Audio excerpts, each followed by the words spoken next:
desviaram dos princípios bíblicos. É necessário uma nova reforma? Vamos lá, pastor Eudes, de novo. De verdade, acho que eu já disse isso aqui várias vezes hoje.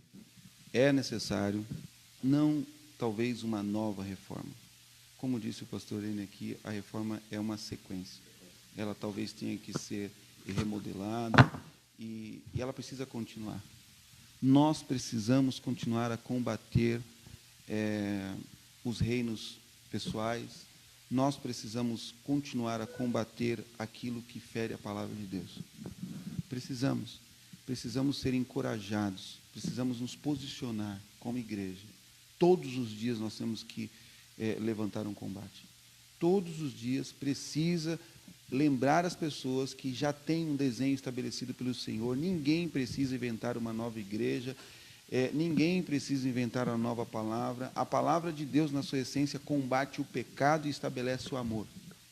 A palavra de Deus, em sua essência, mostra um sacrifício que foi executado lá na cruz do Calvário, alguém que se entregou, que não precisava ter feito, para que muitos tivessem direito de se tornarem filhos de Deus. Então, assim, tem muita gente esperta por aí afora, fazendo uso da palavra de Deus, fazendo uso, talvez, da falta de conhecimento de muitos dos nossos irmãos, de aposentados, de pessoas simples. Tem muito pastor sem vergonha por aí afora, literalmente, não tenho problema de falar isso para você, e se estiver doendo, vai ler a Bíblia, que você precisa melhorar. Não tenho problema de falar isso, falo isso nos cultos, falo isso nas minhas ministrações. Tem muita gente sem vergonha que precisa e deve sair dos púlpitos mentirosos que tem por aí afora. Então, velho, Deus está já estabelecendo, levantando homens, mulheres, profetas, para combater você que está fora da posição que determina a palavra do Senhor como ministro. Pastor Enio, quer falar algo sobre isso? Não, eu concordo plenamente com o pastor Eudes estava comentando.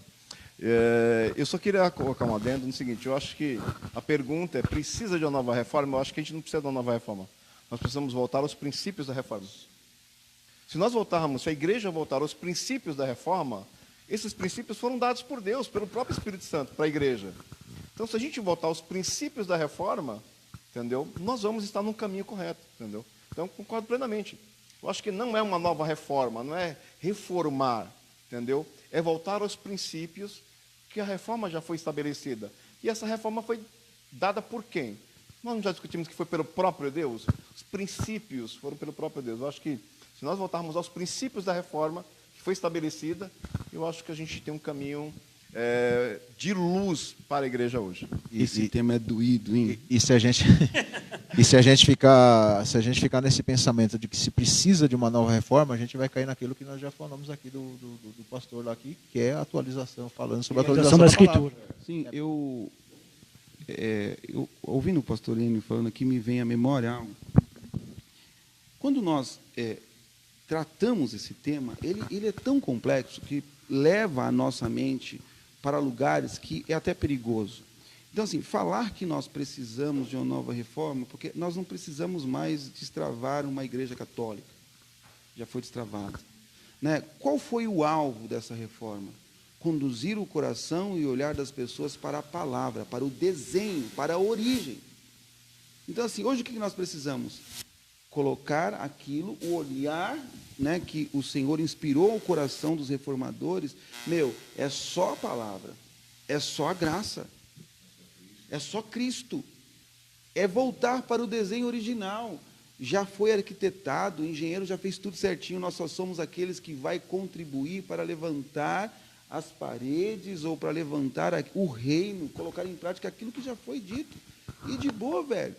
Então, assim, nós também precisamos tomar um pouco de cuidado, pastor, com isso, né? Porque as pessoas pensam assim, precisa levantar. Não, só precisa levantar pessoas dispostas a olhar para o esforço desses irmãos, desses ilustres, de gente que deu a sua vida para que o povo pudesse novamente ter liberdade de olhar para a palavra, voltar a ler a palavra que foi tirada.